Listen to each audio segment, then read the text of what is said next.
Hey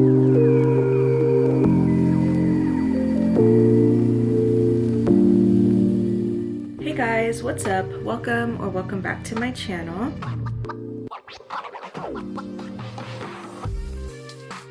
If you're new here, my name is Jasmine, and since January 1st of this year, I have been taking the compounded GLP1 medication tirzepatide, or the brand name is Mounjaro or Zepbound. Today, I wanted to come on here and share 5 ways that you can mentally prepare if you are someone who is either thinking about trying a GLP1 medication, or maybe you're already in the process of getting your prescription and you're getting ready to start it. These are just 5 things to consider to prepare yourself mentally, as well as just some things that I myself have done or implemented since starting my tirzepatide journey back in January. So I'll be sharing some of the things that I have acquired and that I use to help me in my journey. So I did make some notes on my phone, so if you see me looking down, that is what I'm looking at.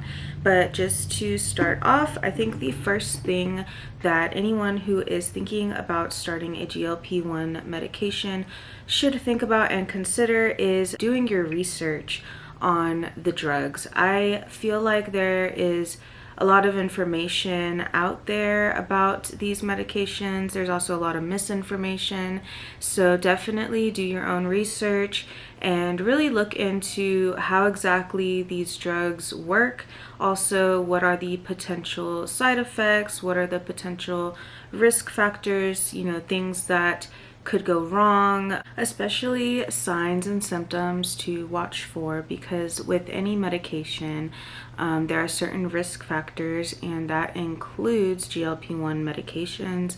So just specifically some things that you should be watching for and kind of researching the signs and symptoms to look for with relating to GLP-1 medications. A big one is obviously the GI issues like constipation, nausea, heartburn, which I myself have had a pretty scary experience with, and I talked about that in my last video. Also, more serious things such as thyroid cancer, pancreatitis, and acute kidney injuries are all risks that you take when taking these medications. So you want to educate yourself on signs of those things to look for, talk to your doctor about, and also things you can do to help prevent some of these complications. Some things that I purchased before taking my first shot,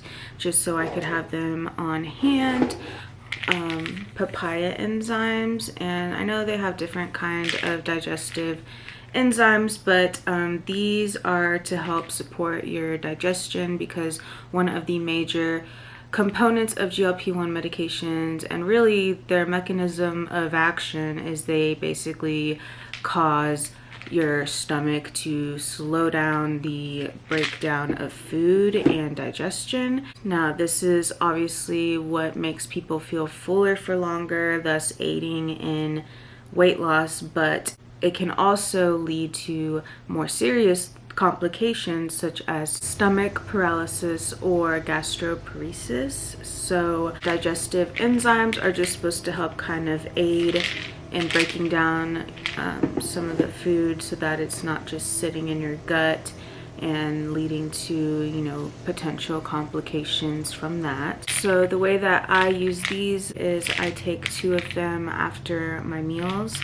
and I do feel like I notice a difference between when I do take these versus when I don't. I tend to have just kind of more GI side effects when I don't take them, so I do feel like they are worth checking out. Another thing that I picked up prior to starting my journey, and that I have since then bought another bottle of, is the Mag 07 cleanse capsules. These, you can find them on Amazon. I know I also bought this bottle from HEB recently, but they basically are a very high dose of magnesium, and it's meant to be like a cleanse, but when you are extremely constipated, these will do the job. And I will say I don't take these regularly. These are definitely just a as needed type of thing. The directions on the bottle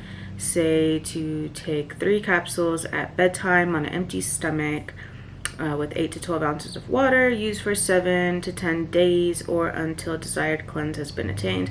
I definitely don't use these for more than like 2 days in a row, and they're usually effective. So like I said, those are great. You do want to be cautious though, because I recently saw someone post a video about how they had actually like wound up in the ER from magnesium poisoning because they took these, but they also were taking daily magnesium supplements, and this is like an extremely high dose of magnesium.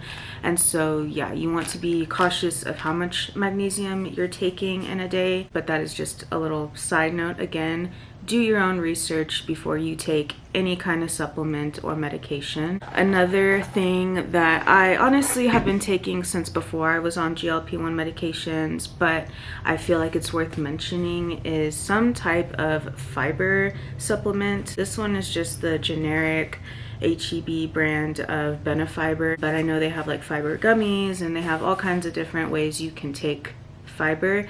I take this with my breakfast and my juice every morning, and I feel like it just kind of helps, you know, like as a preventative measure, keep things moving. So I definitely feel like taking a fiber supplement is worth it if you're going to be taking a GLP-1 medication. And then as far as acute kidney injury, so a major risk factor for acute kidney injury is basically being dehydrated. The way that my instructor kind of explained the kidneys to us in nursing school is that the kidneys are basically a sponge. They absorb fluid, and so when you don't have enough fluid in your body, that is what can cause kidney injury, because they kind of just shrivel up.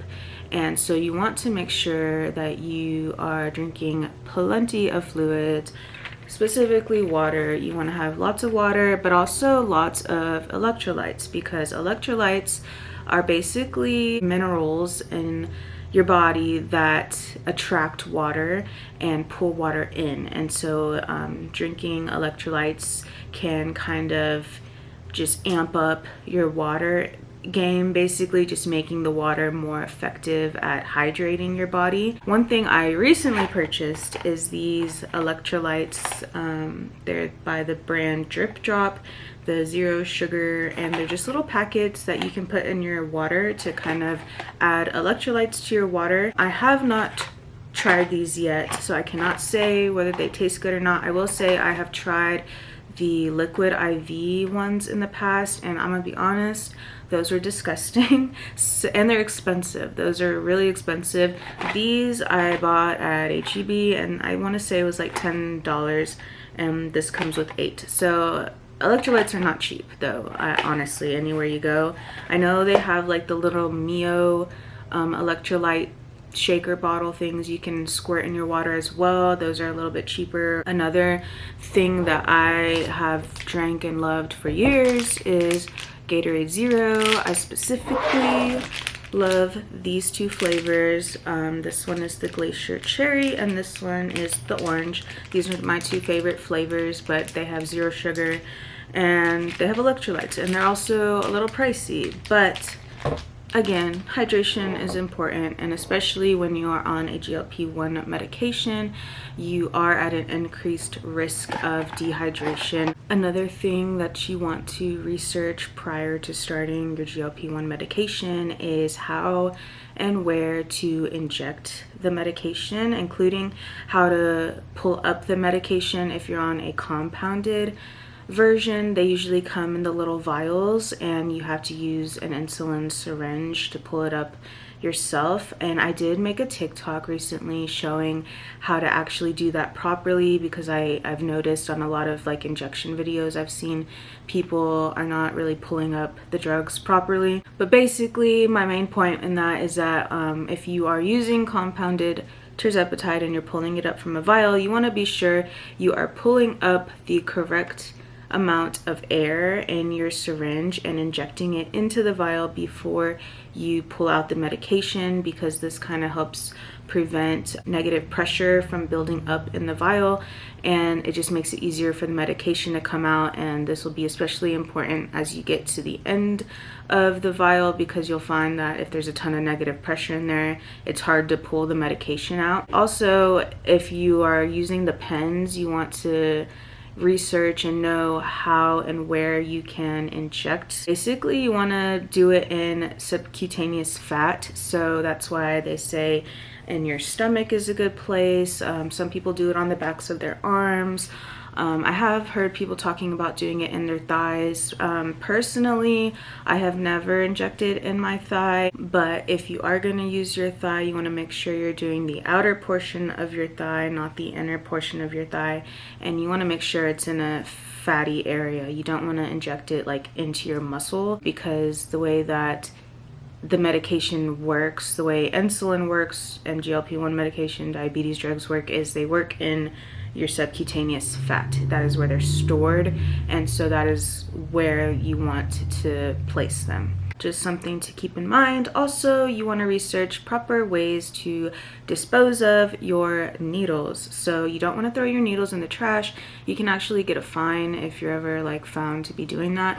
So if you don't have like one of the red, needle containers, which you can buy those easily off Amazon, but if you don't want to spend money on that, any opaque container with a lid, preferably a lid that does lock, you can use. So I like to use just an empty Tide Pods container. It has a locking lid and it's opaque.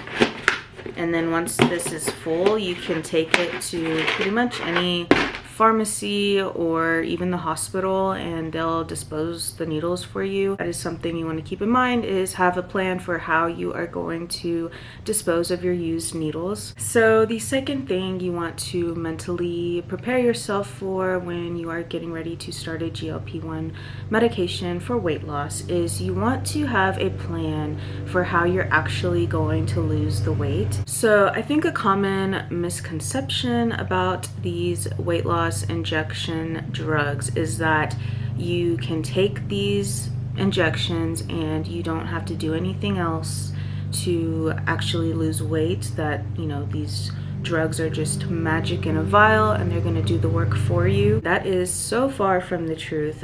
You definitely still have to know, first of all, how weight loss works, and you have to have a plan. Now, there are different ways to go about it. There's different types of diets and different things.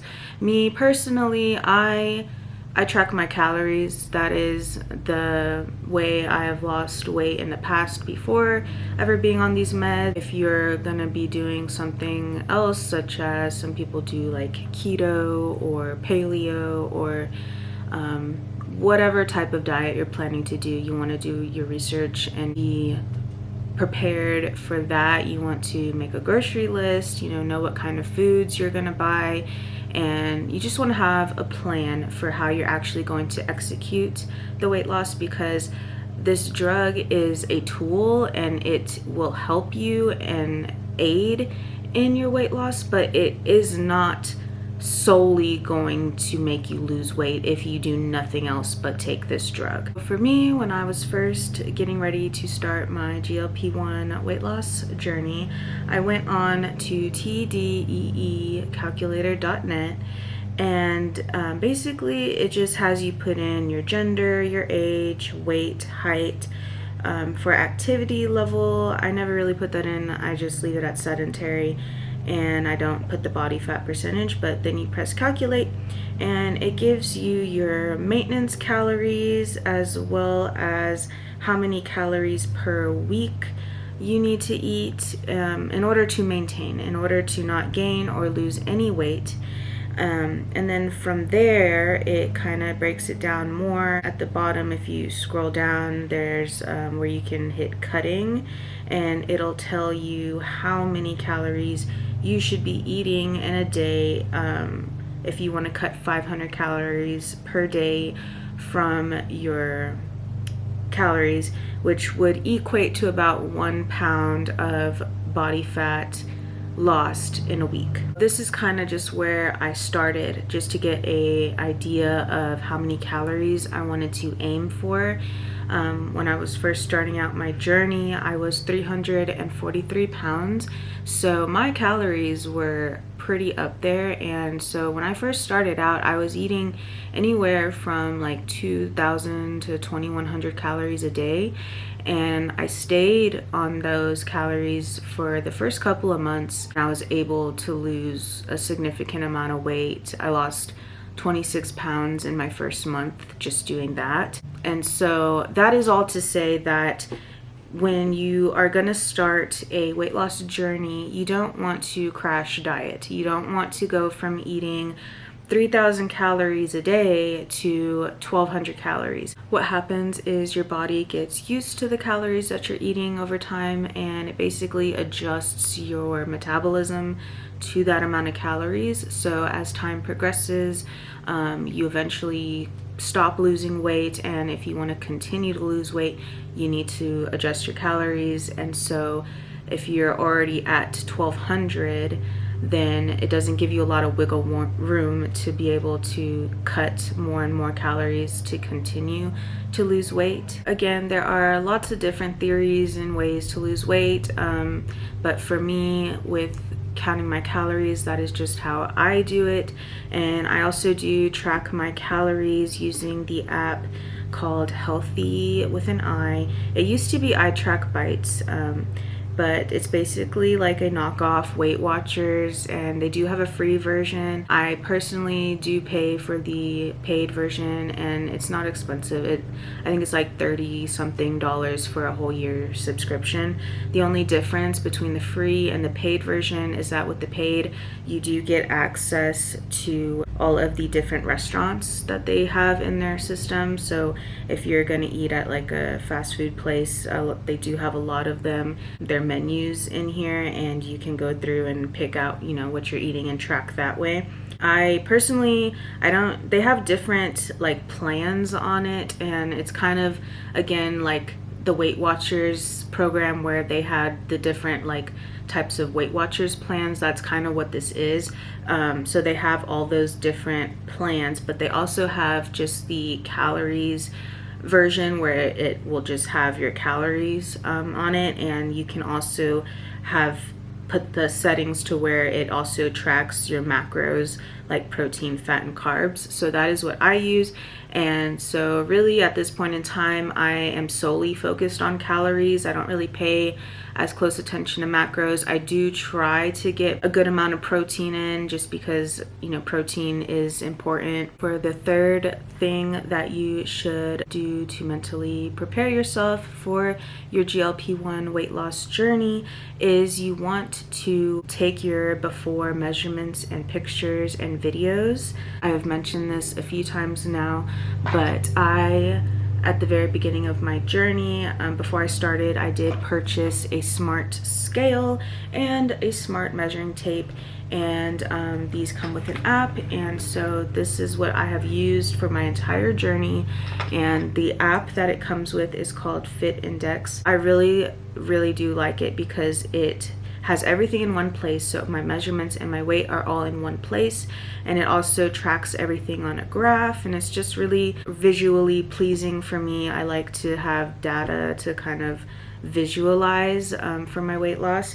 And so you want to definitely measure yourself, write that down, or, you know, track it somehow in an app maybe, and then also do your initial weigh-in and write that down. Another thing that I did and that I continue to do is I created just I took like a screenshot of a yearly calendar, and every month I go in and I put how many pounds and how many inches I lost for each month, and I just keep that on my phone just as a visual, you know, thing as well, to be able to track my progress. Also, I cannot stress enough how important it is to take your before pictures. Take pictures, take video, and really, like, not just one either, take a bunch and keep taking pictures throughout the entirety of your journey. Take pictures, take video of yourself, because when the going gets tough, when you are in the middle of your weight loss journey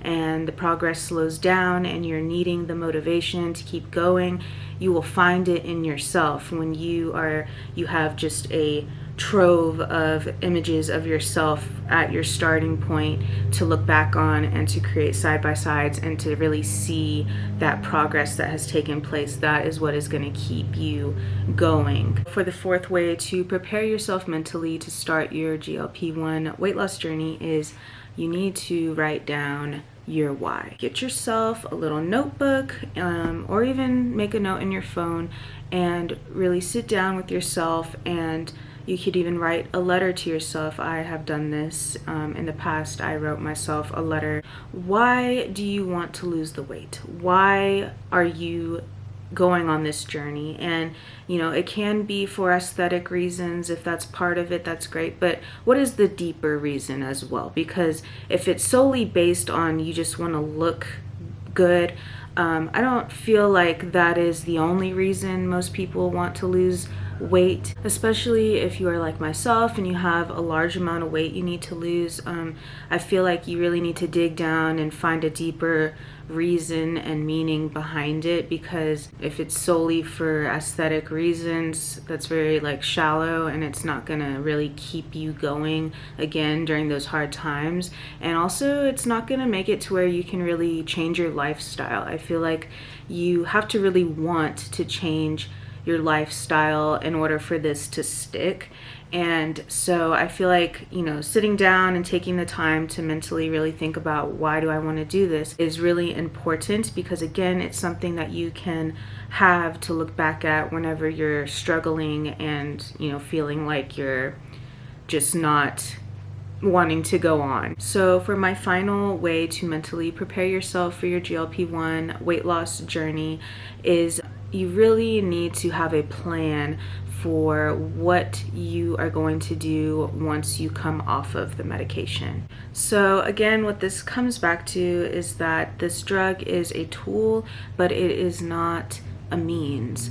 And so you need to have a plan in place for how you are going to maintain your weight loss once you have hit either your ultimate goal weight, or maybe there is just a reason, whether it be financial or otherwise, that you can no longer continue to take this medication. You need to have a plan for how you're going to continue to lead this new lifestyle to keep your weight off and or to continue your weight loss journey if you're not able to stay on the GLP-1 for the entirety of it. There has been a lot going on in the GLP-1 world, and the future is kind of uncertain as far as how available it will be, and as well as it is super expensive and some people just cannot afford to be on it.